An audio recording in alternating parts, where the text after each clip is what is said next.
Hey guys, today I'm going to teach you how to create a level ceiling on one side of the wall and a rake ceiling on the other side of the wall. So essentially what I do is I go to my wall tool, and you may have started a keyboard shortcut which would be W. You can choose the wall type that you want to do, the height and everything like that, and I want to actually make this into a raked wall or a gable wall. I'm going to go raked for this instance. So I'm going to go Skillion shed, and I can go in and type in a pitch or a ratio. I'm going to say 25 degrees. And you'll notice that I now have these tick boxes down here. So if I clicked on both of these tick boxes here and I drew a wall, it will make it a rake ceiling on both sides. So my internal linings go all the way to the top, and my crown molding or cornice goes all the way to the top there. However, if I deselect one, go submit and go down here and double click, you'll notice I have it on one side and not the other.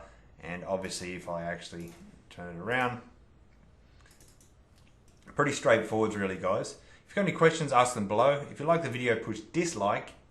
Sorry, if you like the video, push like. If you dislike the video, push dislike, and we'll do our best to answer your questions as long as you write in what it is we didn't show you. Cheers.